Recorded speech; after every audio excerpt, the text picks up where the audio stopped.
Hi, I'm Chris Ross. I drew the cover to Scooby-Doo Apocalypse number 32, and you're listening to a podcast named Scooby-Doo. Yeah.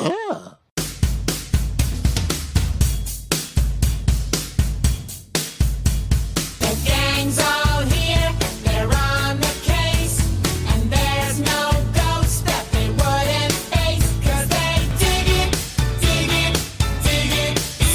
Scooby-Doo. Yeah, they dig it, Scooby-Doo.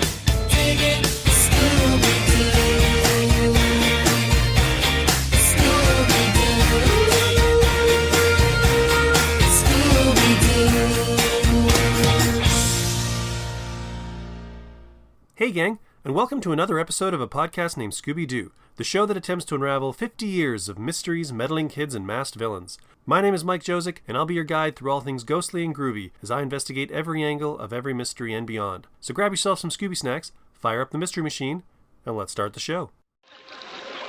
That's a 10,000 volt ghost? How about 10 volts now, Sheriff?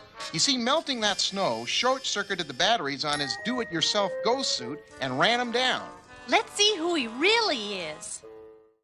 We are back with episode 51 of the podcast, and also the first episode of 2024. I hope everybody had a good holiday season, and the new year is treating you all fairly well so far. Some of you may be wondering why it has been a while since there has been a new episode of the podcast. To be fair, 2023 was definitely one of the lighter years for releases for me.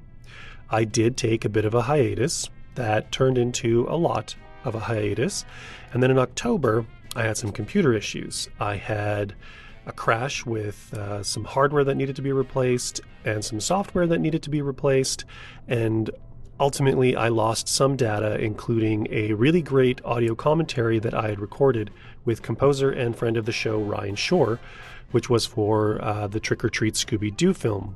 A little disheartening, a lot disappointing.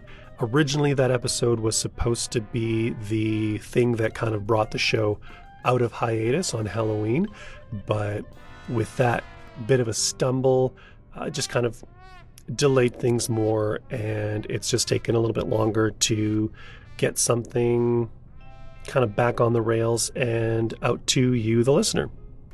Now, I don't want to get too far into the weeds with all of that and eat up a lot of time at the top of the show.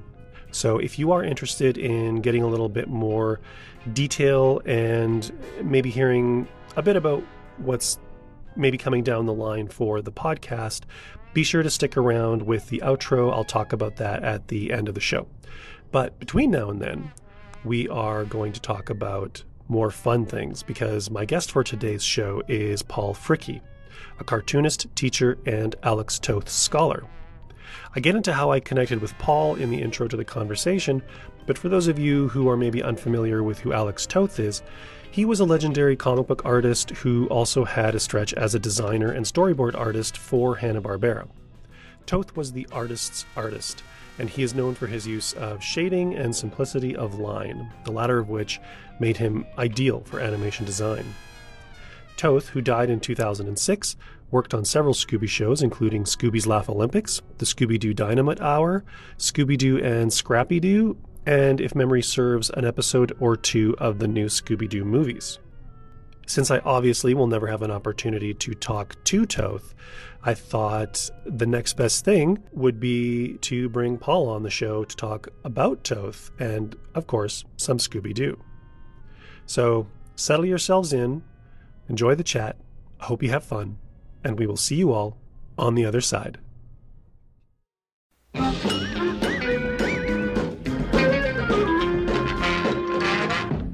Hey gang, and welcome back for another episode of a podcast named Scooby-Doo. Doing a little bit of a divergent take today.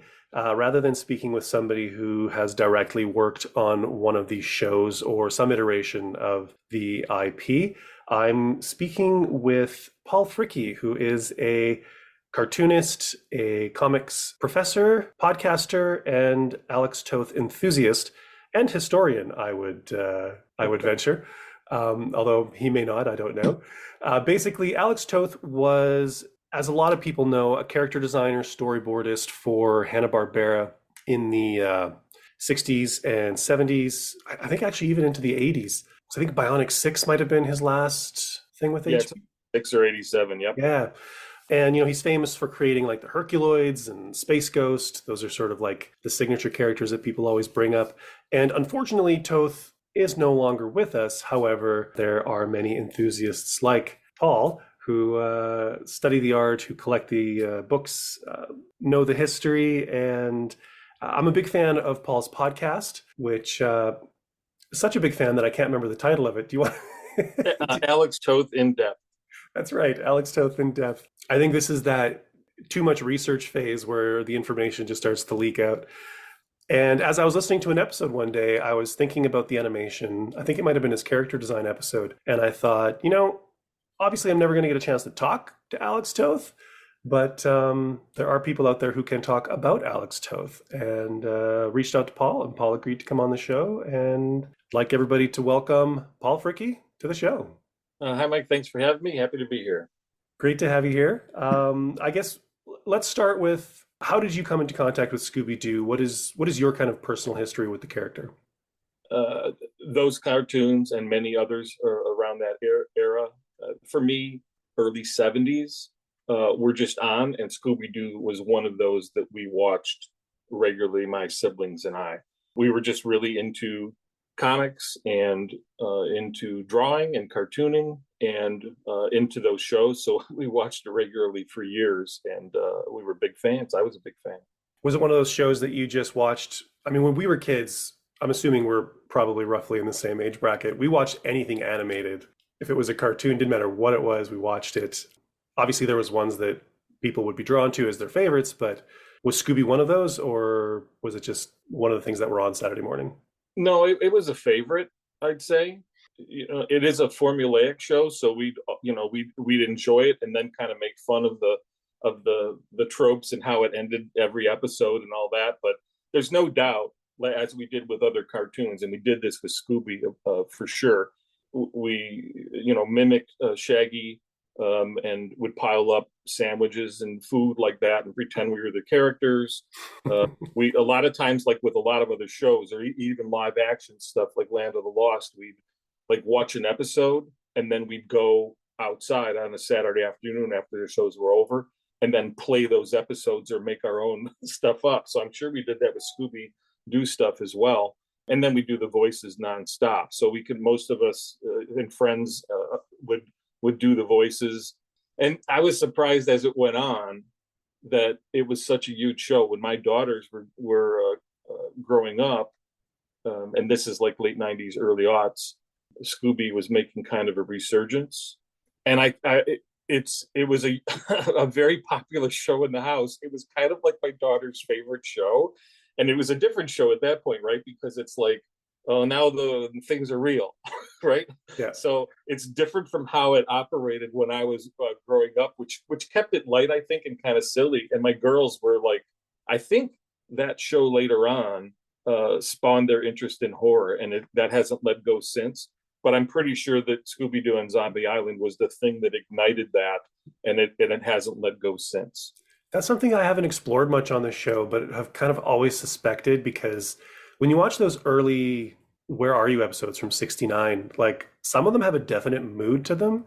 And some of that music is like genuinely creepy. And I would not doubt for a second that that show was responsible in some way for some people to start exploring horror and just kind of like get them conditioned to creepy moods and atmospheres. And there's no doubt, and I think it's true. And when it was my daughter's favorite show, and I'm thinking she's 5 or 6, right?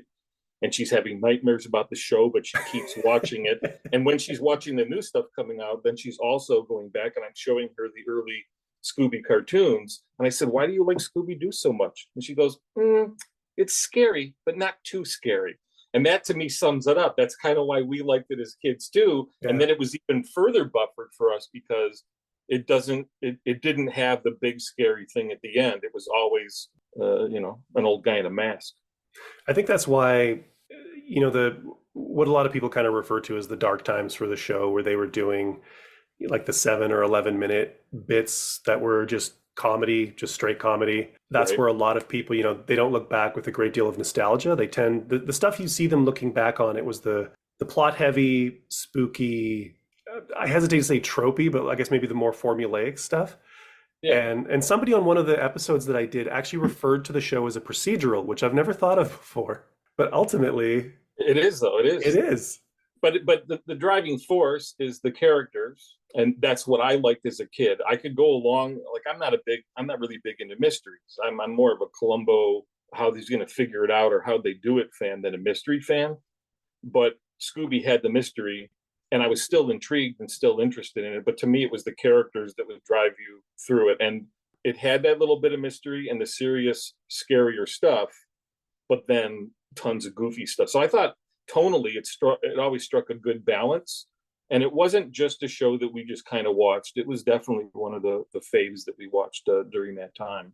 I don't know if it's still going to be floating around the internet by the time this episode gets posted, but currently, as of this recording, which is February 19th, 2023, there's a meme or a conversation going around about how the perfect crossover would be to have Columbo joining Mystery Incorporated.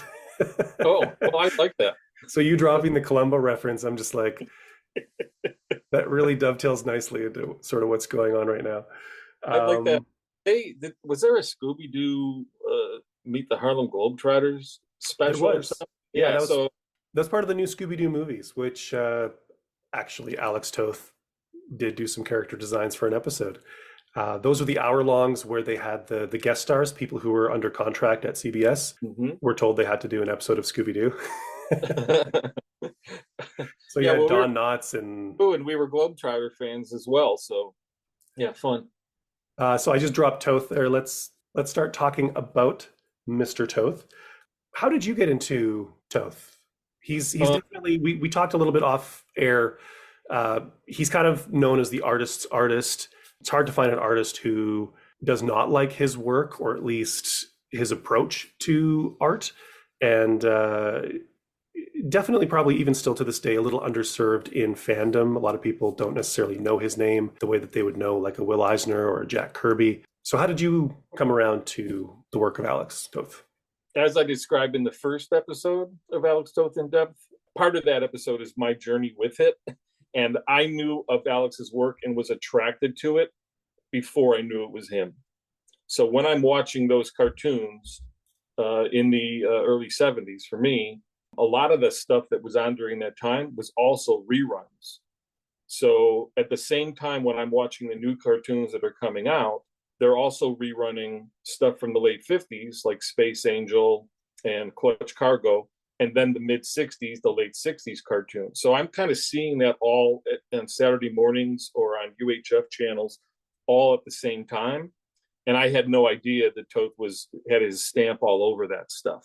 But I was attracted to it, and I knew it was a little different than other things I was seeing.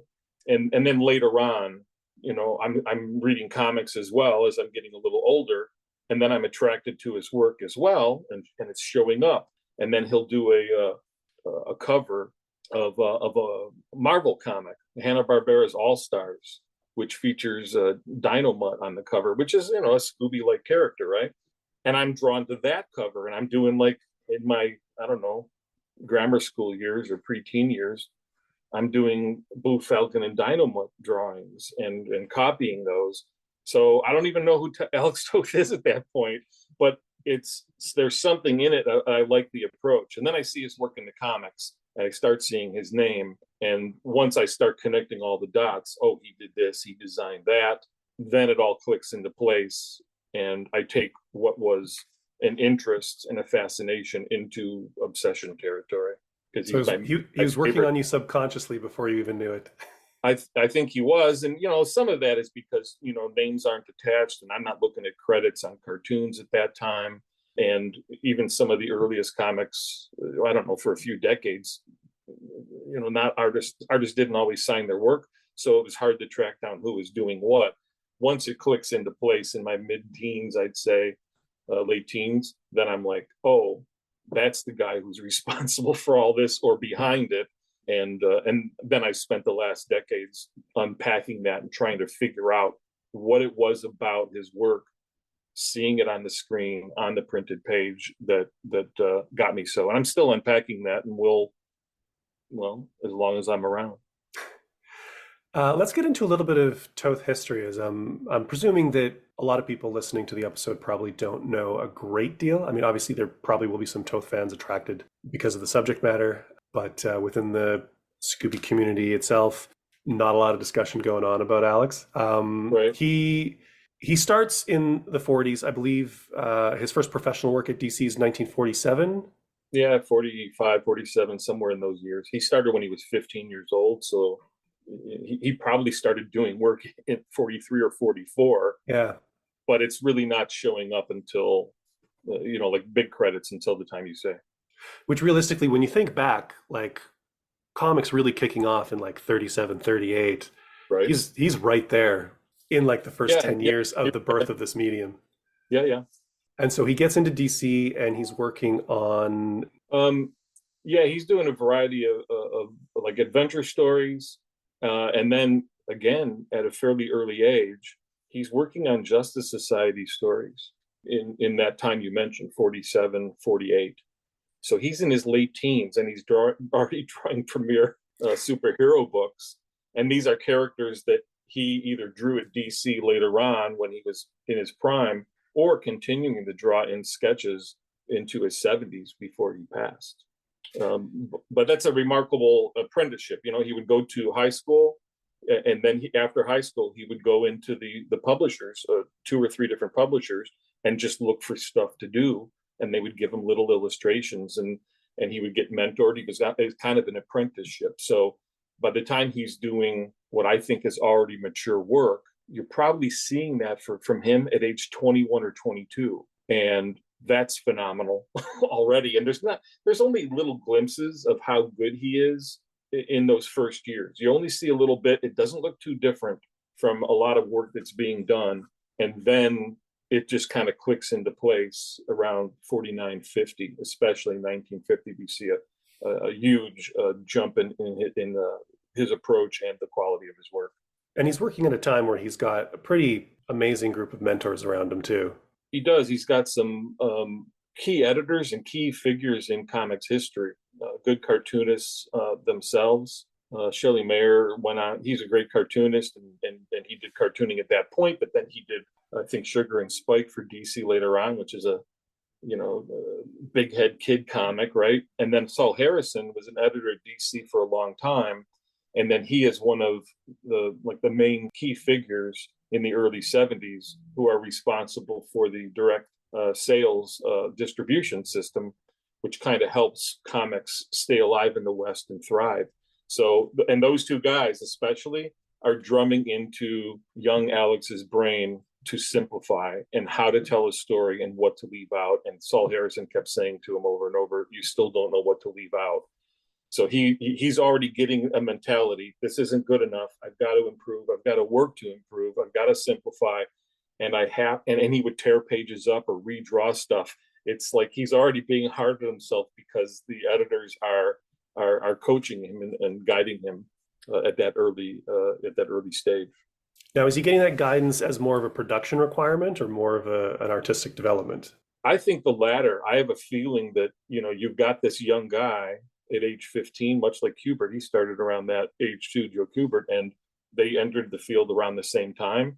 You go hang around the publishers and they take you under their wing, and then they're mentoring a little bit.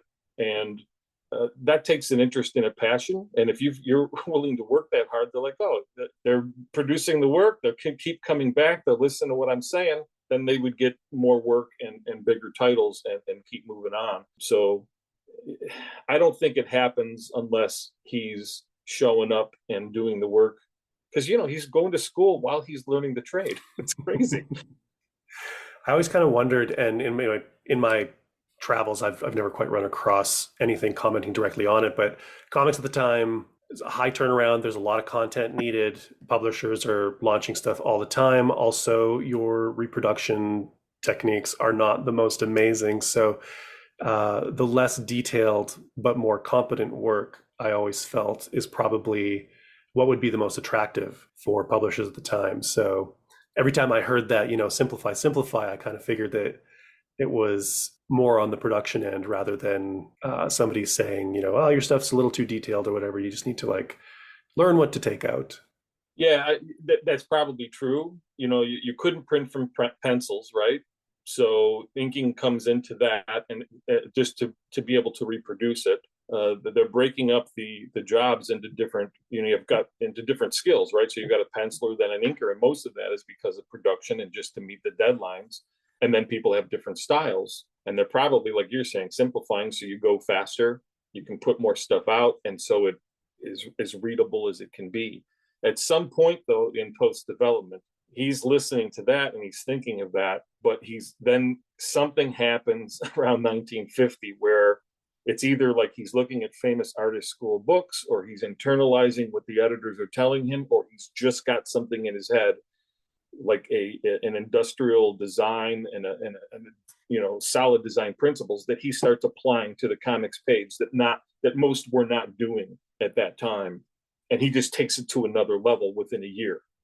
So that's at an early age, and that lays the groundwork for not only the rest of his career and his work in animation as well, but he's like setting up a signpost for a fellow cartoonist at a time when, in the early 50s, comics are getting, vilified with Senate hearings and that Seduction of the Innocent book. And a lot of people are like either changing their name, or they stop doing comics, or they're hiding, or they wonder if they're getting work and they're scrambling.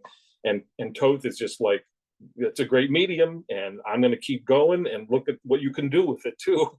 And others started like copying him or following his principles, even though he's in his early 20s, which is kind of astounding. And the same thing happens later when he's doing design work for animation. And was the work he was doing in that period in the 50s, was that the romance books? Yeah, mostly. It's a lot of different genres. He's doing war comics and adventure and sci-fi and crime all through those years, maybe 49 to 54. So he's doing all that, but the bulk of that was the romance stuff for Standard Comics and other publishers. A lot of people still view that romance stuff as basically like the pinnacle of his work too, right? Yeah, Howard Chaykin does, and some others do too. I tend to look at every different phase or era of Toth's stuff and find something great in it. There's sometimes when I think he's simplifying or flattening too much. And again, I'm being very picky in that regard because I still like the work. Or I think it's a little, overdone and formalistic and more lines. And that's true to some extent in some of that work in the early 50s and then again in the early 60s. But there's something for me in every era for Toth. I still see the thread through all the stuff he's doing, no matter how simple he's being, and no matter what kind of tools he's using, or how he's applying it, whether it's animation or comics or illustration. It's something that really interests me about him, because when you look at an artist, in the reading that I've done and listening to your podcasts, you hear people with differing opinions as to what the pinnacle of his career was. Some people love the Zorro stuff, some people love the romance stuff, some people love the HB stuff and think the animation is the best he's ever done. And the fact that you have an artist where many people will agree that those periods are great periods, but everyone kind of has a different idea of what clicked with them the most and what was to them the peak of this person's work. To me, that's a really nice aspect of an artist, or a sign of a true artist, in that there's enough going on there that they're communicating different things to different people at different times and affecting them that much and impacting. Yeah, no doubt. And it's a testament to his work and how he kept switching it up. He was pretty restless and he didn't like to repeat himself. So you see that through his work. Most people, they have a certain period and they're learning, and then they kind of hone in on their style, and then they kind of perfect it. And then they've got 5 or 20 years where they're at the top of their game, and then they taper off and they're kind of like stuck in a style, or they're comfortable with the style. And that could be because art directors or editors or the public like a certain style. So it's tough to switch that up. And he just didn't operate that way. He didn't think that way. And most people don't have that kind of versatility. It takes a lot of work, and it takes a lot of energy and thought to be able to keep that up. And for most of his career, he keeps that up. So to me, there's a lot of avenues to enter into his work and find things to appreciate and learn from. Now, I'm curious, moving into the animation stuff, was he West Coast based? Because most of the comics people were based in New York. And so to like move To move from comics to animation, I kind of feel like being West Coast based would have been how that rolled out. Yeah, he was an East Coast guy. Then he was in Japan serving during the Korea War for like 3 years. And when he comes back, he's trying to figure out what he's going to do next. And he's doing some comics work, and the comics industry again has changed during that period, so it's kind of in tumult anyway. And then he starts doing some work for Dell, and then he gets this. He moves to the West Coast because he's got an avenue to get into other kinds of animation, notably with Cambria Studios, with Clutch Cargo and Space Angel stuff. So he moves into animation, eventually gets pulled into Hanna-Barbera. You were kind of telling me a little bit of this story before I had the recording going. If you wouldn't mind rolling into that again. Doug Wildey was apparently a part of this. Yeah, when he's working on, I think, Space Angel, he needed people. He got that assignment, and then he needed people for his crew to help out. So he knew Wildey, and he brings them out there. And then once that finishes up, Toth goes back to comics, and he's doing stuff for DC, Dell, with movie adaptations and TV adaptations and other things, and then maybe some Hot Rod comics as well. But in '64, Wildey sells the Johnny Quest thing and creates that show for Hanna-Barbera, and now he needs help, so they pull Toth in to help with Johnny Quest, and then that becomes his entry point to be kind of the go-to designer for Hanna-Barbera from '64 forward. There's ups and downs at Hanna-Barbera over a period of time, but he's working from, like you said earlier, from like '64 to '87. He's doing work for Hanna-Barbera, although there's times in the early '80s where he's doing less, right? I feel like everybody had ups and downs at Hanna-Barbera. Yeah, none more than Toth. Toth is also known as being somewhat of a curmudgeon. Yeah. Much in the same vein as like maybe Harlan Ellison would be in the literary world. He didn't suffer fools gladly. Yeah, no, he did not. He was a volatile character. It's probable that he was manic depressive and or bipolar or both. And this was during a time when either it was not something that was diagnosed, or he wouldn't even check it or know of it. It was diagnosed later in his life, I think, or people thought that was probably what he was dealing with. So I think later on he was aware of it, but he always knew he had a certain way about him. And there's anecdotal stories that just aren't true of how he treated editors or threatened people. Some of that stuff just never happened. But the myth was already happening in the comics era earlier in his career. And when he was at Hanna-Barbera, he would be on site sometimes and then just walk off and quit one day, but then go back to work for, Joe would call him again, and then he would start doing more presentation pieces and whatever else. There were times when he left for a longer period, but most of the time, for 15 years about, he was kind of, he just did a ton of work for most of that period of time. I can see with the production requirements at Hanna-Barbera, always looking for people, somebody with Toth's talent. If he walked away and decided to come back, they'd be like, let's give her another go. No doubt, and that's especially true for Toth. There were a lot of people in the comics industry who wouldn't work with him again or would steer clear of him because of these issues, but others who would say, yeah, but it's Toth. So they would work with him again because he would just bring the best job every time out, and they would put up with that other stuff or the possibility of it, no matter what. And obviously he was able to produce, even despite that, right? He's producing some of the best work out there in any field. And he was able to work with Hanna-Barbera for most of 15 years, sometimes on site, sometimes in Australia, and then sometimes at home. But that's a long period of time. It didn't keep him from doing, he wasn't such a jerk that he couldn't do the work, or it stopped people from hiring him all that time. There's stacks of stuff and untold numbers of shows he worked on. It boils down to like, when he's confident that he knows that this is the right way to do it, and then there's somebody from outside who is trying to force it to go another way, that's where the friction kind of starts. Yeah, there's a variety of reasons for the friction, and sometimes he's off base as far as I'm concerned, but other times he's capable and aiming for a degree of excellence in a field at a time when the production and the money does not allow it. That's what Wildey ran into too with Johnny Quest. No doubt. And they're trying in Johnny Quest to do a certain kind of show that looks, there's areas of black. It's really not done in animation for the most part. And they're trying to do something that looks more, realistic or photorealistic in a graphic sort of way. But the in order to do a show like that, it takes a lot of time, and it takes more people who can draw. So even though the networks wanted to renew it, Hanna-Barbera said, no, enough of that. It takes too long. It costs too much. And they segue out of that into just pitching a whole bunch of these other shows that are in that style, which Scooby-Doo is kind of in as well, right? That look, but doesn't go as far as Johnny Quest had. And really that kind of approach dictates that kind of show for, I don't know, decades.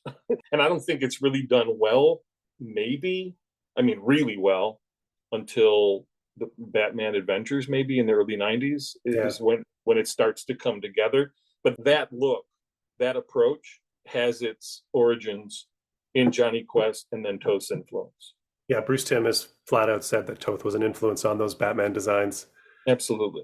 It's interesting too with Johnny Quest. You can actually see what we're talking about on screen in some episodes where the time and money that it takes to produce the show to look the way they wanted it to look, sometimes got in the way, and they would pull some of their animators off of like the Flintstones crew and whatever, and you'd have segments in these episodes where the monsters, I believe the term they use is like the big feet animators for the more cartoony comical characters, and that kind of air quote realism or verisimilitude that Johnny Quest strived for. Now you've got these very cartoony monsters kind of like running around. The Yetis are the one that kind of really comes to mind in that episode.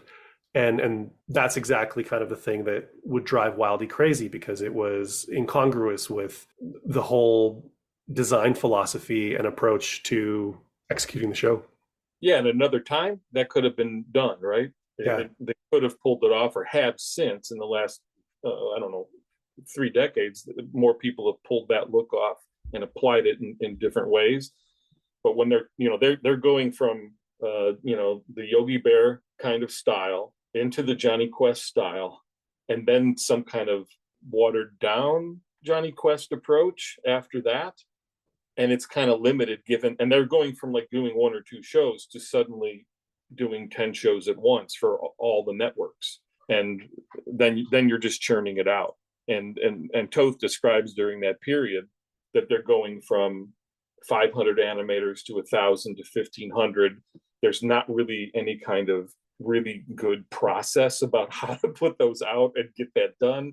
There's not really processes in place for quality control for that much output. So some of what he rallied for and argued against and came up against, even with fellow animators and designers, was he keeps pushing for that and different approaches to make the animation look better. And every once in a while, he was able to do that. Like he would get approval to go do it, or he would do it on his own and then try to implement it, and it would raise the quality or make it easier or possible for other animators further down the pipeline to do it. But often he would set the bar, in my view, very high, and then the output of what we actually see on the screen is only a faint whisper of what he is planning in what you see in the design work and what you see in the storyboard work that he did as well. You mentioned him working in Australia. I didn't realize that he was a part of the Australia studio. When was he down there? Early 70s. I'm not sure exactly the year, but he goes from doing Hanna-Barbera work from 64 to 69 or 70 maybe. And then he, blows his stack or leaves or whatever. And then he went and worked at different places. He worked for Disney for 3 months. And the flip side of what you talked about, what they ran into with Johnny Quest, is happening for Toth, where he's not drawing cutesy, and they're all waiting for him to draw Disney style, and he's like, well, that's never going to happen. So it really didn't last long or go very well. And he tries a couple other studios, but then he is enticed back to Hanna-Barbera, and it's at that point that he goes to Australia, and he is the producer and heads the team there for 5.5 months. And they produce, just show after show after show. And some of that animation is being done there, but some of it's also being done in other countries. So they're farming out a bunch of it because they're just producing so many shows. Do you know how Toth got along with like Iwao Takamoto, since he was like a chief designer at the studio for many, many, many years? I don't know a ton on that of direct influence or direct confrontation or anything, but I think they got along all right. There is an anecdote. There's a story pretty well recorded actually, where Toth is thinking the stuff that they're producing doesn't reach the level of Johnny Quest, and they don't want to go that far. But everything is a single line thing, and a lot of the later animators aren't doing a really good look. And he goes in there. He's like, we have to get this to look better. So what he proposes is 3 levels of a thickness of line for background, middle ground, and foreground. And he thinks it shouldn't be that hard to do.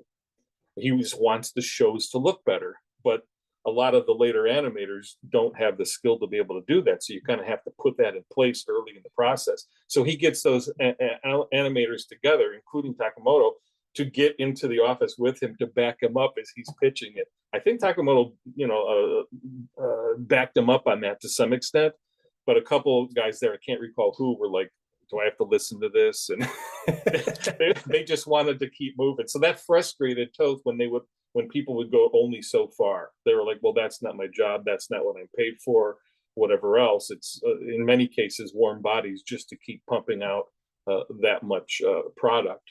But I think he was right in that case. I don't think it would be that difficult to execute. It would have been because they did it, right? His point was that Hanna-Barbera had already done that with a different style, with the thickness of line on their other shows, and they punched. So he was looking for stuff that would translate on the small screens and pop. And all the work they were doing behind the scenes in terms of design and everything, storytelling, wasn't coming through as well as he thought. Had they implemented that, I think those shows would have looked even better than they did, but he got resistance. But that's the only thing I know where he had that I've come across yet with Taekwondo. It is interesting to hear some of these behind the scenes stories because, learning that a lot of the animators, a lot of the crew that they accumulated, in the 70s, they started a school to bring in kind of as many able bodies as they can and to teach people with a modicum of art ability how to do in-betweens, because they were just selling so many shows and producing so much for a number of networks, and they just did not have the bodies to fill those roles. And a lot of people talk about that period where just all of these shows started popping up and the animation sort of started going down, and like the timing was not as great. And it's ultimately because I think aging directors was a part of it, but also like budgets and just volume and the skill levels of the people involved probably were just, many of those people did continue to learn and become better and become animators in their own right and go on to other studios and continue their work. But like right. A lot of it was just, hey, can you draw? Can we teach you how to draw like this? Toth would describe it as they would grab people off the street. Pull them into the crew. So. Which was not entirely untrue. I feel that Toth's artwork, we talk about the simplicity, you talk about the simplicity on your show. Anywhere you go, anywhere there's a conversation about Toth, it's usually about simplicity and removing things. And when you look at planned animation, where the whole idea is to do it quickly, to have those key poses, there's not a lot of lines, there's not a lot of action. I kind of feel like that was almost a match made in heaven, because when you look at Toth's philosophy, when you look at, again, the production demands of the planned or limited animation at Hanna-Barbera, they just click. Yeah, it seems like a perfect fit.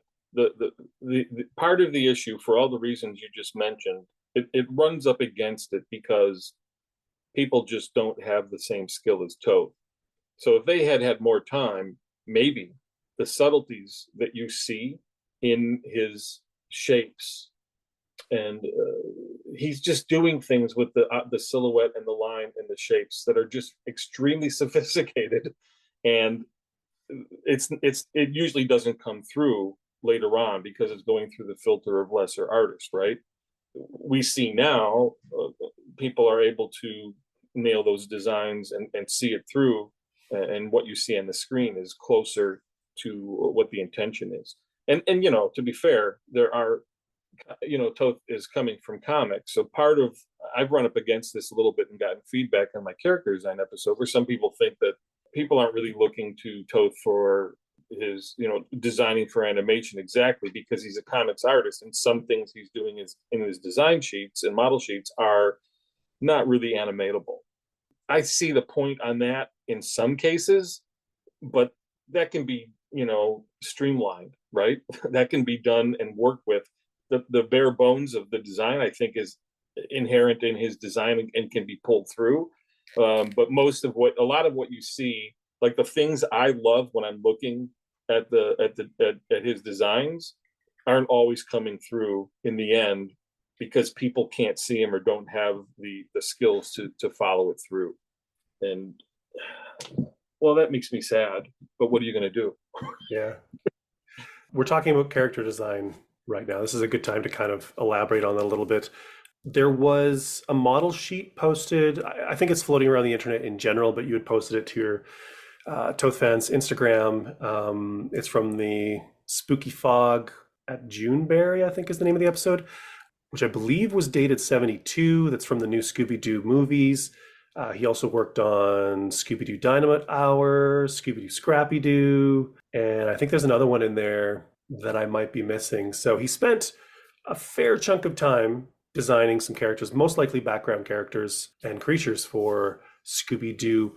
What is kind of like the, not design process, but the design philosophy? What would Toth's design philosophy be for approaching those characters? We obviously don't have a lot of commentary from Toth or other people on those works specifically, but obviously he'd be approaching it similarly that he would to kind of any other character or show that he was working on. So I figure go with the basics, and then listeners can just kind of extrapolate and apply that to the Scooby shows. Yeah, he actually had not much patience with some of the work he did at Hanna-Barbera. He, in the end, didn't think some of the shows turned out great. And some of that was just because it graded against him in regards to genre.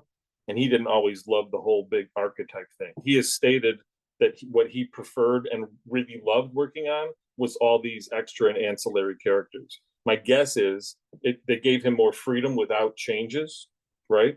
So he got pushback and redesigns on Space Ghost and many others on the main stuff, and kind of was probably, constrained a little bit, or he found that frustrating. And his favorite stuff to work on during all those years were those extra and ancillary characters that you had mentioned.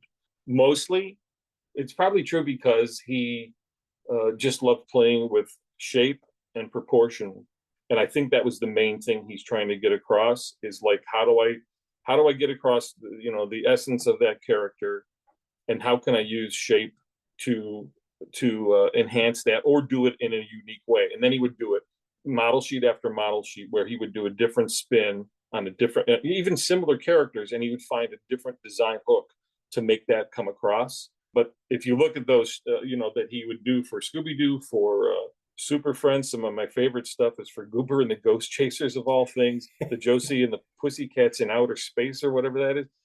Some of his villain and secondary character designs for that stuff is among my favorite stuff he designed. And you can think of all the other stuff that you do in design in regards to silhouette and structure and pattern and so on, variation and simplicity, all that stuff. But for most of that's the stuff you're talking about, I think shape and then character personality and how one thing can get the other across is the main thing he's keeping in mind. And again, trying to keep that simple and streamlined and design-wise sound. Has he actually stated any like specific show or preference for character or anything that he's designed? He probably has. It's not coming to me now because Fair enough. mostly I complain. I drew a whole bunch of stupid caveman shows. He didn't like that. He didn't love the genre stuff. He didn't love the sci-fi. He thought some of that stuff was silly. But he seems to have really enjoyed most those secondary characters. I think he just had more room to play. He could push and the proportions and the exaggerations more with characters like that, and had fun with them. And more often than not, those designs wouldn't get redesigned, because you're talking about a character that shows up for part of one episode or something and then is gone, right? So they're just like, yeah, looks good. Let's put that in and move on. He seemed to have a lot of fun with those. It's funny that you say that he didn't love the sci-fi. I kind of assumed from his previous comic book work, like stuff like Scooby-Doo or Josie and the Pussycats in Outer Space, or some of the adventure-y stuff like Herculoids that have like those sci-fi elements. I thought that would probably be the stuff that he was most attracted to. The romance stuff in comics is what he liked the most, and that's not something he worked on in animation. And I'm not saying he didn't like any sci-fi, because he did it. He did a bunch of those kind of stories in the early 50s. He did sci-fi in his 60s, and then in the 70s at DC as well. He loves horror, so he's doing a lot of different genres, and I think he liked that variety. I just think he found that some of the stuff he worked on Herculoids and some of those other shows a little silly. So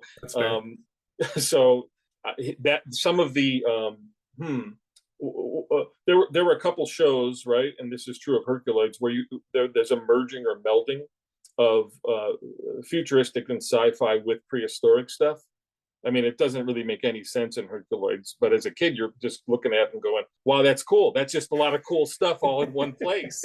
And for me, this is the key thing with him. It's like, it might not have been his favorite thing or his cup of tea, but when I'm looking at something like Herculoids, it's like, all right, so the characters and the archetypes and the perfect, idealized figures are on point. And then he's got these herky-jerky big characters, right? Like Igu and So Tundra or whatever. Is that the name? Yeah. And he's nailing those characters. And then he's got Gleep and Gloop. And they couldn't be simpler and more cutesy, and he nails that too.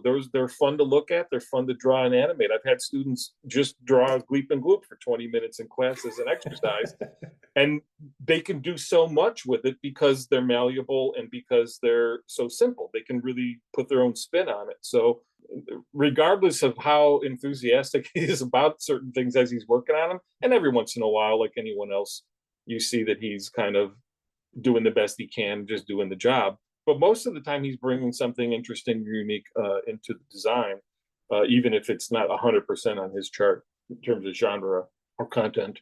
We talked a little bit earlier about how Toth kind of has some loose connections to the Batman animated series. And I think we were talking off air about just Toth's sort of overall impact on animation in general. Could you expand on that a little bit? What did he start that is still kind of being talked about and applied in animation today? I mean, it's really true, right? If you look at the earliest days, it's very limited animation on Space Angel or whatever, Clutch Cargo. Clutch Cargo is like, we can't animate this much. We don't have the budget for it. So here's like a solid drawing, and then we're going to like record actual moving lips to have this surreal, spooky effect, right? And Space Angel 2 was basically like comic book panels where things sort of move. Once things start taking off from there, then you see him applying the kind of things you saw in Johnny Quest into animation, and the sophisticated design in the implementation of industrial design into his characters. And the other thing he really loved was all those the machines and the ships and the vehicles and everything else, or subterranean I don't know, labs. He would do all this kind of work, and he would work. He said that he knew where every screw and bolt was on these things. So he understood the structure of all this stuff. So sometimes he could, off the top of his head, do some kind of vehicle for a simple show, and that wasn't even going to be on the screen for very long, and he just nails it, and it's structurally sound, and if you built it, it would work. Well, that's insane.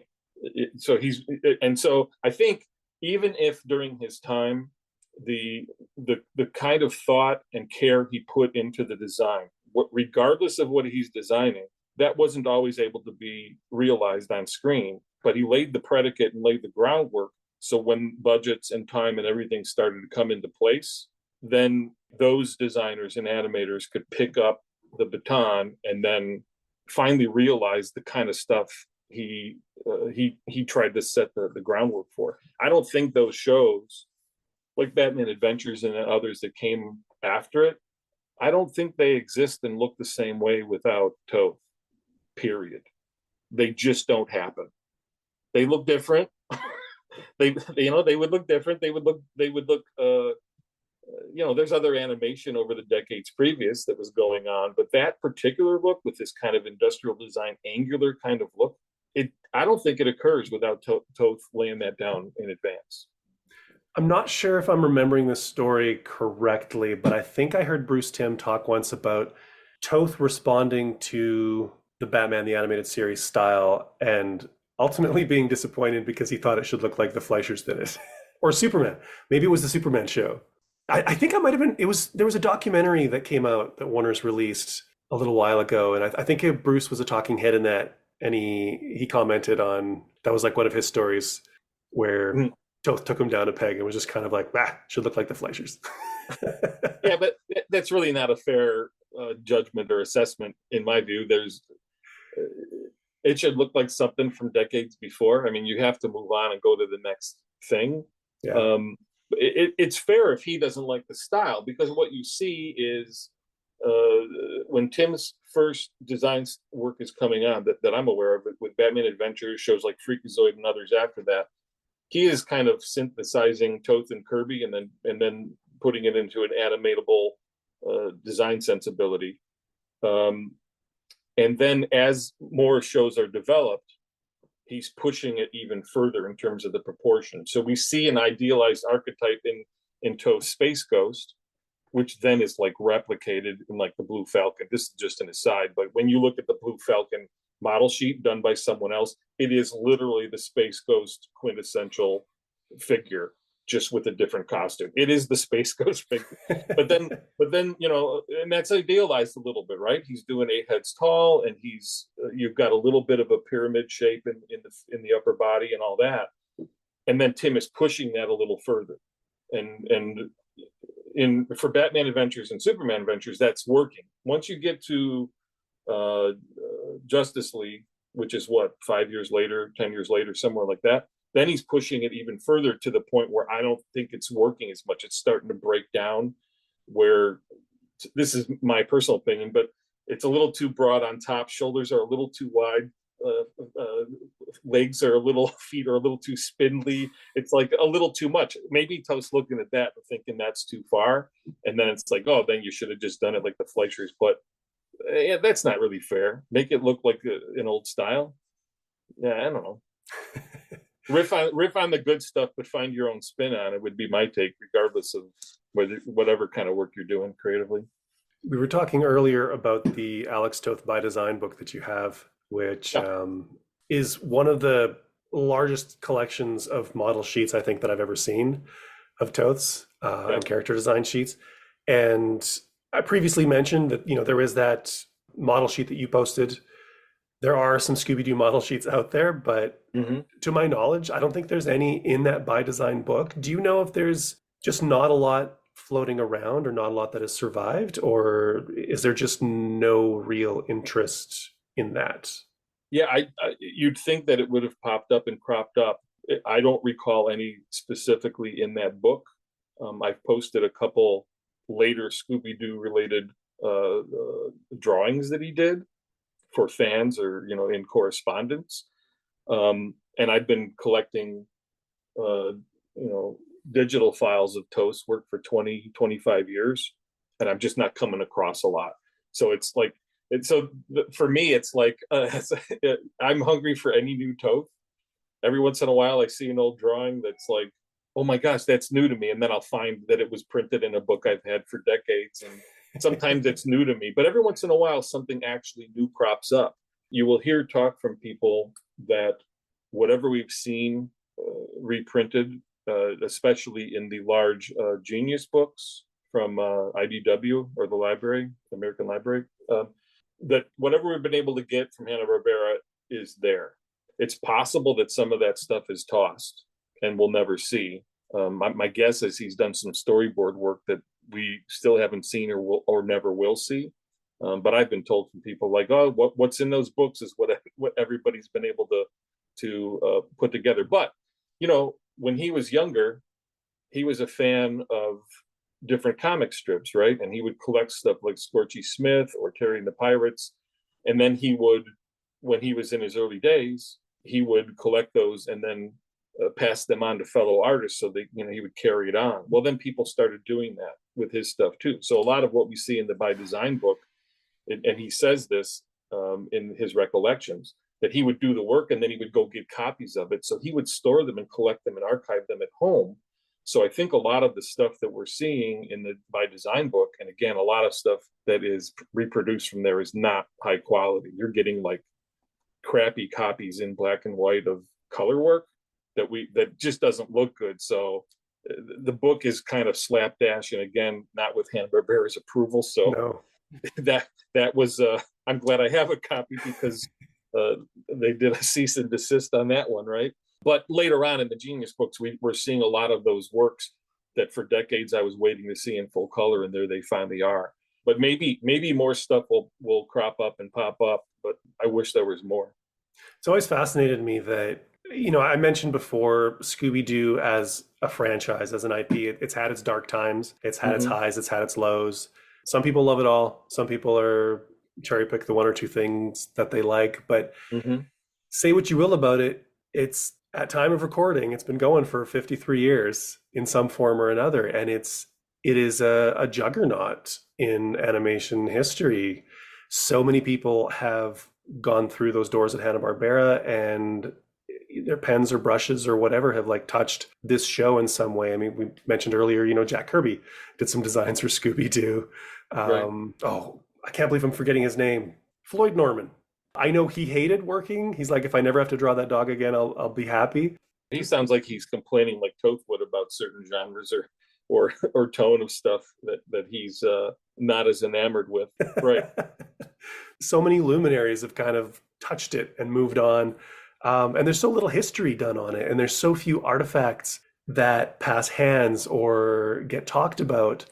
And it's one of the mission statements kind of this podcast, which is just to, you know, pull back those curtains and dig under the beds and in the closets and see, you know, what comes up and have conversations to find the stories. And considering Toth's stature and considering some of the like weird stuff that's in that By Design book, just stunned. I'm stunned that there's so little Scooby-Doo stuff out there with Toth's name on it. Yeah, I hope stuff bubbles up, because I'm always eager to see more.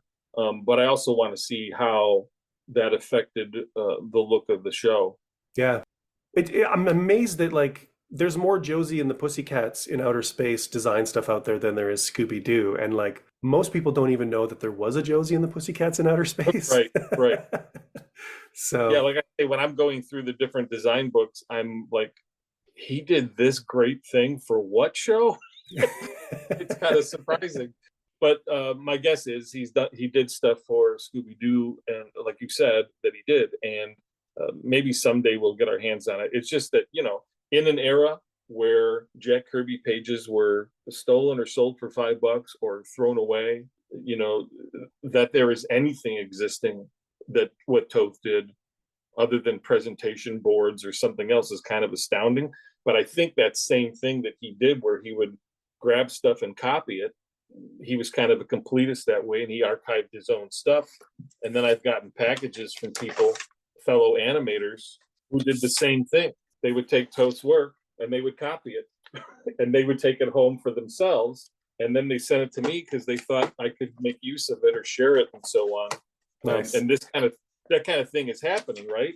And during those years, when whoever's collecting Toth's work is keeping on top of it. And before the design by design book came out, people would just get stacks of his stuff to ooh and ah over and to try to learn from. Some of that he did himself, but some of it was fellow designers and animators.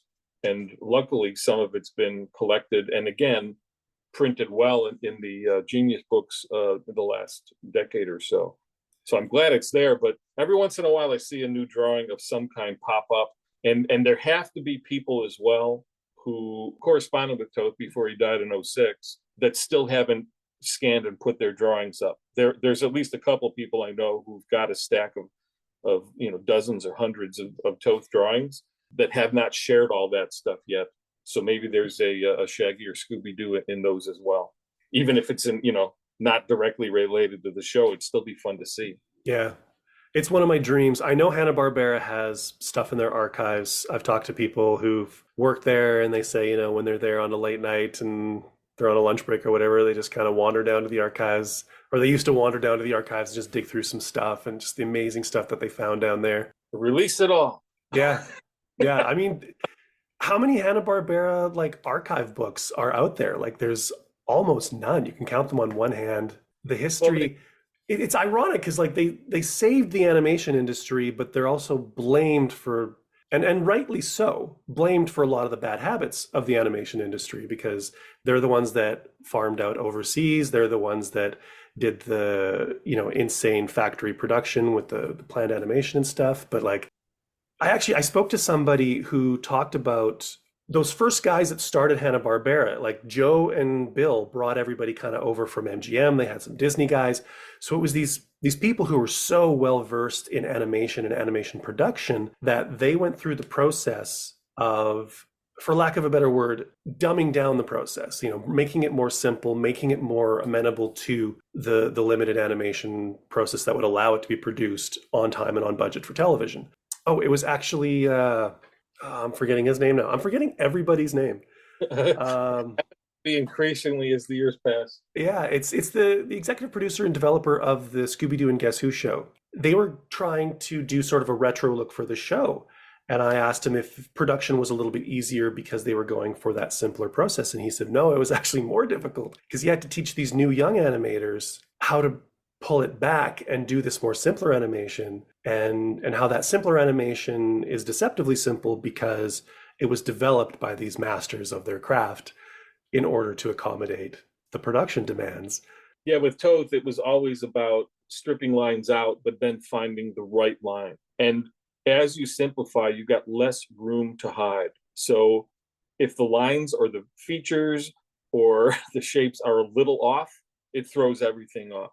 So it's got to be there structurally and design-wise sound, and then you've got to carry it through, or it doesn't work. And if you don't have the right support, then it's not there. But you're saying what more current animation is more involved because you can do it, or because the industry has developed in such a way it's a little more complicated, or I think just the design sense and approach to a lot of animation these days.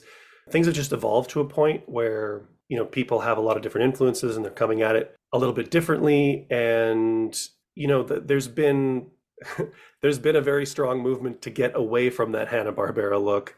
The only time you really see that is in parody or satire or someone who's doing something kind of for nostalgic purposes. Mm-hmm. So when they were designing the new Scooby-Doo Guess Who show, which is a throwback to the new Scooby-Doo movies, they brought a lot of the sensibilities of that. They didn't want to do crazy camera angles. They wanted lots of, right to left screen movement. It was hearkening to that 1970, 72 kind of production style. And he said it was not easier because they were doing less complicated animation. It was actually a little more difficult because they had to teach newer animators to kind of go backwards in a way. Yeah, some of that is just a matter of what people know or how they're trained more than anything else. Because when I'm teaching comics and comic storytelling, and there's some cross-pollination that's gone on between comics and movies and animation about how you tell a story and how you frame stuff, or what the camera angle is. I don't like to use that term for comics, but people do. but you can have kind of a static frame, right, where your point of view is from the eye level and kind of straight up. You see it in early comic strips. You see it in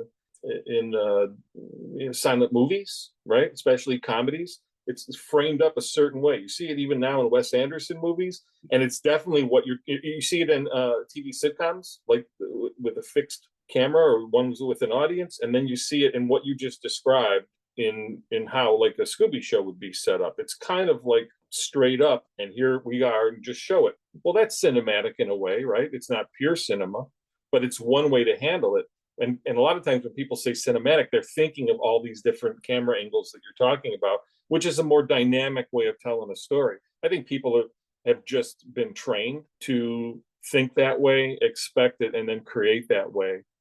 But it doesn't mean that other static approach can't work.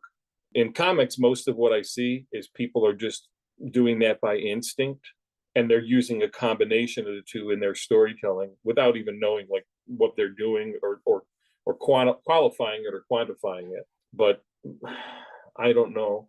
People use the word simple, and I don't always think it means what people think it means.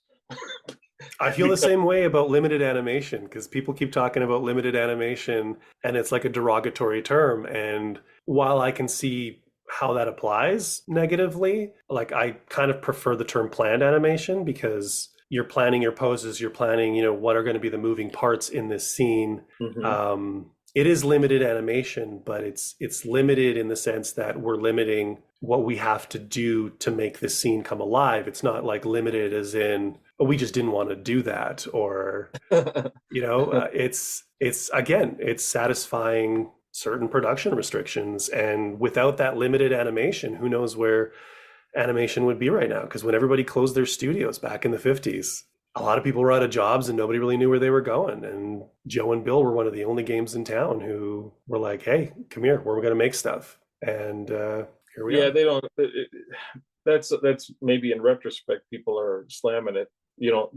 I am frustrated by it, right? That production thing, because some of what I thought Toth did wasn't realized. But the way I look at that is like, at that time in history, it just didn't come together. I'm glad that he worked on it. It's like, ideally, I would look at Toth's stuff and say, oh, this was animated very well, and boy, we can watch that, and I, as an adult, can appreciate it. Most of that I look at in regards to, from a lens of nostalgia or process, like, oh, what did he work on, and then how did it show up? But people like Ditko and Toth and some of the animators you mentioned as well, they worked in the industry at the time they did, and they did what was possible. And I'm thankful that they did that work and we have it. And then the people who are working now, to me, are standing on the shoulders of giants. And if they're not aware of it, they still are. And I'd like them to be more aware of it. That doesn't mean everyone has to like everybody or like Toth as much as I do, but having some kind of awareness of what's gone before, or why it works, or what you can learn for and how you can apply it in your own way now, I think is an important thing. Yeah. So for anybody who is at all intrigued by exploring more Alex Toth as a result of listening to us yammer about it, where would you recommend people, like, are there any books or particular works of his that you think are like real flashpoints where it's like, you need to go look at this and that's a good starting point? If you want to read horror stories, the Creepy Presents Alex Toth book is worth getting. There's good readable stories in there. Reproduction is okay. If you can get your hands on it, there is a book, Cartoons. It's hard to find, but that stuff is some of the most fun stuff that Toth ever did on a page. That's Cartoons. It's the hot rod stuff, right? Yeah, he did a bunch of hot rod stuff, and I think the book is called One for the Road. It's hard to find copies of, but that is just Toth letting out all the stops, working in a variety of styles, and just having a blast. Studying even the Zorro stories aren't my favorite all the time, but the work and how he put stuff together is really worth looking at. And he did 50% halftones on reprints of that. That's the best way to look at the Zorro stuff, in my view. And then any of the Genius books. Genius Isolated, Genius Illustrated, Genius Animated, or the later fourth book, Treasures Untold. All those are worthwhile. Some of those have been reprinted and reprinted smaller, so they're a little more affordable. Those are probably the best place to start to take in Toth's work and get a sense of what he did. They are art books with a little bit of text and history. They're very worthwhile. And then lastly, the thing he loved most was his Bravo for Adventure. And that is a, pilot, serial style comics, period piece, 30s and 40s, movie stars, airplanes, all that kind of stuff. And that is, you can buy that and you can get and read Bravo. That's a good place to start. Is Bravo like Steve Canyon, Terry and the Pirates influenced? Yeah, I would Does say. it come from Kniff? Ish, yeah. I mean, Toth is from the Kniff school, so it all stems from Sickles and Kniff, I think. And then for my part, I think that he starts distilling his and filtering that stuff into his own work and making it his own. In some ways, I think he elevates in how he approaches certain things beyond those two. And he never would agree with that. He would say that those are the giants, and I don't hit that. But yeah, that's he comes from them, those two especially. And I can say with some certainty that the Genius Illustrated is going to be coming out in a paperback format because I've ordered one myself. They previously were published in hardback, and I think we're getting kind of hard to get and pricey in the secondhand market. Also, I believe one or another, they've decided that they can be reprintable. Some of them, more people are asking for them. There's my show, a couple other shows that are out there that are spreading the word, and I think it might be increasing the interest in these things. So they're starting to reprint it. And I would encourage everybody to pick up Genius Illustrated. It's my favorite of those 4 volumes. And there's also a Super Friends treasury or something that has a lot of his Super Friends stuff in it, is there not? Yeah, and he did new work for that. It's an oversized volume that you could probably dig out and find. And in that too, there's a 10-page process how to animate or how animated cartoons are made that he constructed and paid for and did on his own time for that book. And you can find that online in black and white. It's collected in color, but if you can find the original treasury, it's there too. But that's really worthwhile if people want to know more about the process, at least at that time, of animation. It's pretty smartly done. It's a little dry in spots, but it illustrates and demonstrates just how much goes into into simple, quick production shows like the Hanna-Barbera cartoons of that time. A lot of these books mentioned are out of print and might be hard to find. So if you're interested and you're trying to find them online and aren't seeing them, try your local libraries. Some of them might have some. They're all definitely worth checking out. Toth is an interesting figure in comic book and animation history. He's an amazing artist. If you're interested in art and animation, definitely something worth taking a little bit of a deeper dive into. And another way that you can take a deeper dive into Toth's work is through Paul's podcast. Paul, you want to give us a quick spiel, elevator pitch for Alex Toth in depth? Yeah, I just can't get enough of Toth, and I never will tire of studying him and talking about him and talking with others to learn more about it. So you can find Alex Toth in depth on YouTube or any way you listen to podcasts. I record those audio first. So we can focus so it plays as a long form audio only thing, but then I augment the video shows with images to support the points that we're making or just give people something to look at.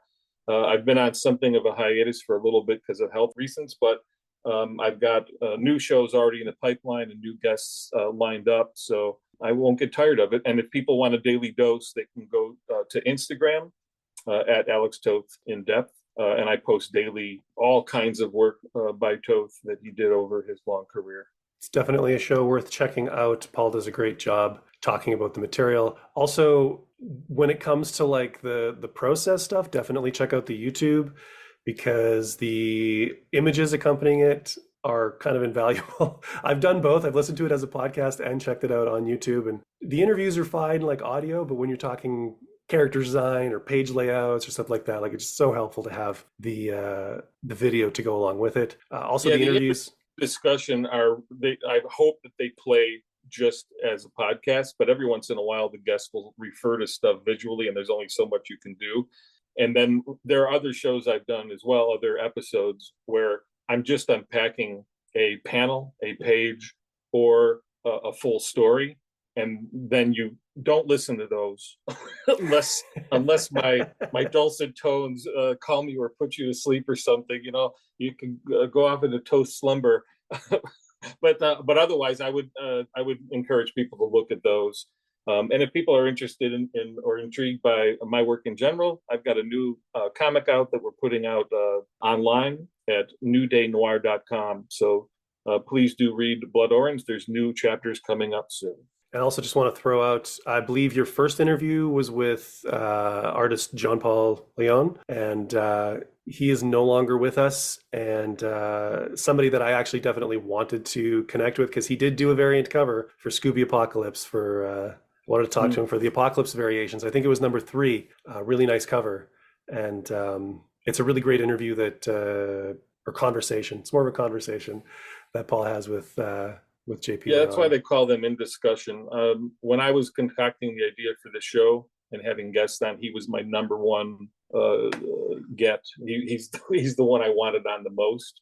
Some years before, a pal of mine had put together tothfans.com, the official website that Alex himself was involved with the last 5-6 years of his life. And when I tried to corral people to do Toth tributes, John Paul did one that was just off the charts. Every major and ancillary Toth figure is on this gigantic piece he did that he worked on over many weekends from doing the other work. So once I knew he was that obsessed and that we connected in that way, I knew that he was as deep into it or more than me. And I'm really, really pleased that he said okay, and that we got that recorded before he passed now, a year and a half ago.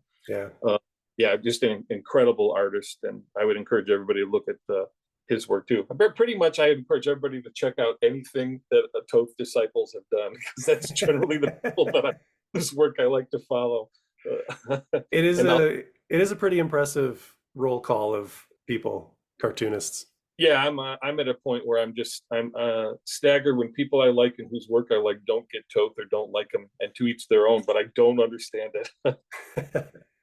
One last question that I only occasionally ask these days. I used to do it every time, but what do you think? We mentioned 53 years of Scooby-Doo. What do you think is the magic elixir that keeps this thing going, that people are still interested? What's the catch? Why are we still watching these characters this far along? Well, you've mentioned that it's 50 years of IP, right? That's the buzzword now. There's got to be a reason why that all happens, and I think it's some of it we touched on before. It's got the mystery, it's got scary stuff. But some of it too is, and it's got the funny characters, right? It's got different personalities within all the entire setup. So people can enter into it by picking favorites. Maybe there's Scooby-Doo fans out there that who like the show but don't love Scooby-Doo or Shaggy. I don't know. Maybe there are. And then they've mixed all that up in such a way. Here's another thing. It's like it was popular in its time, right? Yes. But part of it is that there's a nostalgia angle now as the years pass. And people, we'd see this in the 70s where people were into 50s stuff, right? So some of this has longevity because people, I don't know, I know tons of people, younger people who are wearing 70s style stuff. So that's an element of it too now in hindsight, where the look and feel of it, of that time, is attractive to people as well. But maybe my daughter summed it up the best, that it's scary but not too scary. And I'm not sure though that every iteration, and I haven't watched more recent, like the most recent one that I know is drumming up a lot of controversy or whatever. Very else, polarizing, yeah. Differing opinions, but we'll see as they roll out more, whether, and my guess would be they can figure out different hooks to continue so it's appealing to people going forward and in the future. I think you mentioned the new series Velma. I think the fact that there's a show like Velma that exists And coming out soon is going to be like a preschool version, which will be running concurrently with Velma. And the fact that you can have those two shows exist sort of not necessarily in the same space, but at the same moment in time, that the franchise can support that kind of, I'm struggling for a word now. That's kind of it's a strength, I guess, that not a lot of other shows have, or flexibility or elasticity, because those two things can exist. And, they could put out Scooby Apocalypse, and then they could put out, a classic riff on the classic characters, and then they could put out a live action movie, and they can all, it's that sort of multiversity that so many people embrace. It's in there. The potential is there. Obviously, they're going in that direction, and it's smart, right? The big franchises should do that more. Whatever made a certain franchise or certain kinds of IP or brands or whatever creations popular in their time doesn't mean it has to remain that way. Like if I think of Star Wars, I'm like, well, there should be a more grown-up show like Andor, and then more fun stuff that kids and Ewoks or something. Those things should be able to coexist. And if creators want to create just for a certain audience, that's fine. But if you're looking for broad appeal or longevity, you have to do what other brands like Levi's or M&M's or Gap or whatever else do, and lay the groundwork so you have lifetime fans at any given time. And franchises seem to be the way things are going, right? The potential is in there, and they have a track record. So I'll always love Shaggy and Scooby especially. So bring it on. All right. Well, that's everything I got. So thank you so much, Paul, for your time, for coming on and talking about Alex Toth, being the Toth proxy, as it were. Really appreciate your depth and wealth of knowledge, and I hope you continue with the podcast, and hope people swing from here to there and check it out, because it's really worthwhile, and I'm glad you're doing it, and I'm glad it's out there. Yeah, I appreciate that. Thanks again for having me. I've got new shows lined up in different formats, and some guests I think people are really going to like over the next few months. So I appreciate it. Thanks again. And hey, if you come across any Scooby-Doo stuff, you know who to talk to. First I send it to. We'll do. All right. Take care, man. All right. Thanks, Mike.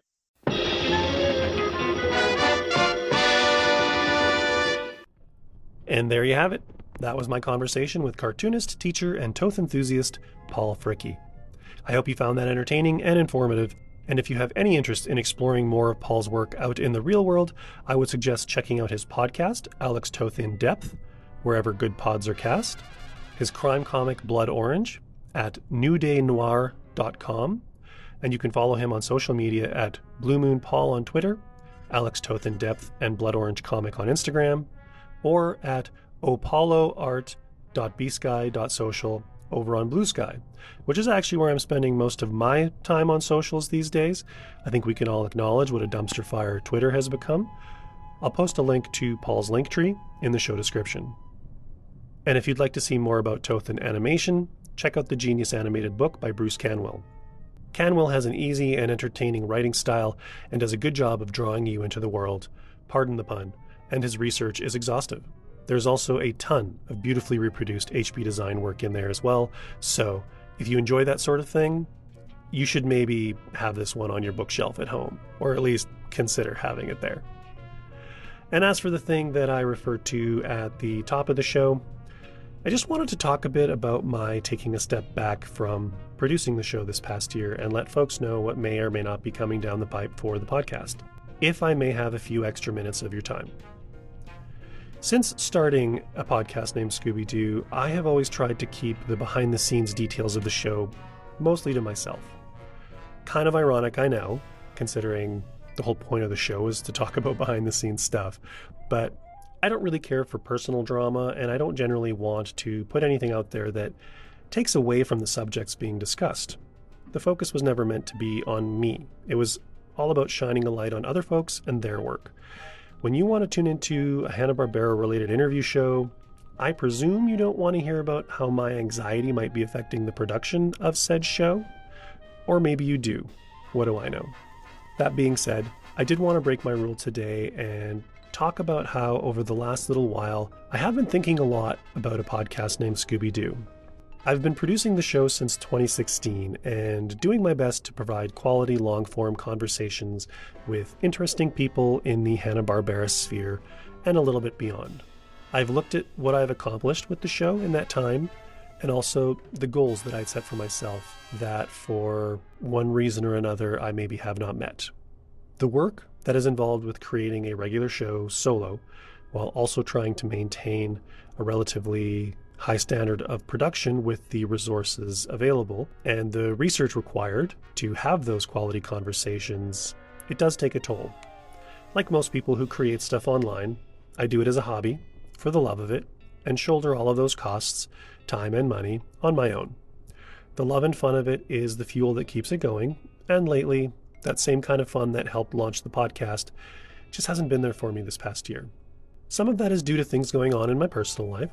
Some of that is because of external factors, but all of it has had an overall negative impact on the regularly scheduled continuation of the show. So, what are you getting at, Mike, you might be asking?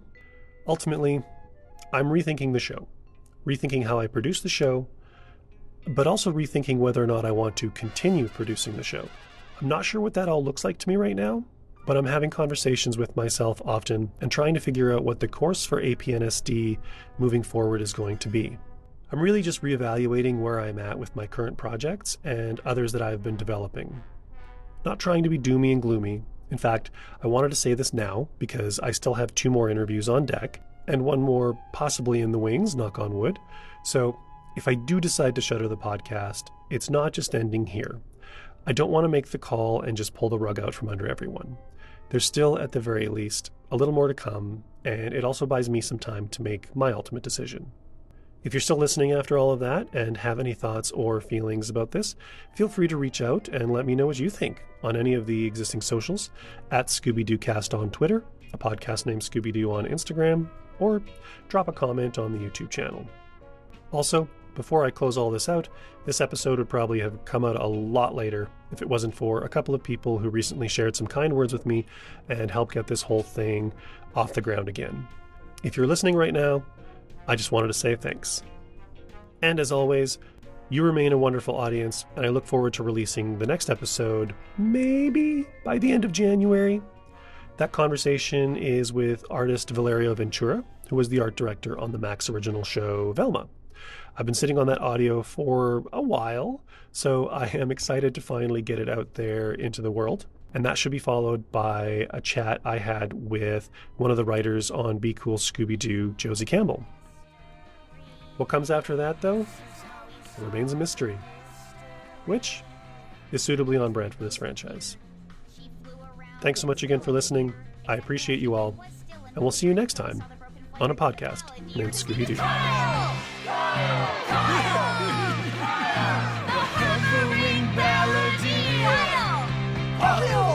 Everybody cheer! This is how we solve the mystery. This is how we solve the mystery. So in summation, this narration is my donation to the art of mystery solving dictation. And here's what the bad guys say when they play where the law forbids. Would have gotten away with it too if it wasn't for you meddling kids. This is how we solve the mystery. Bye.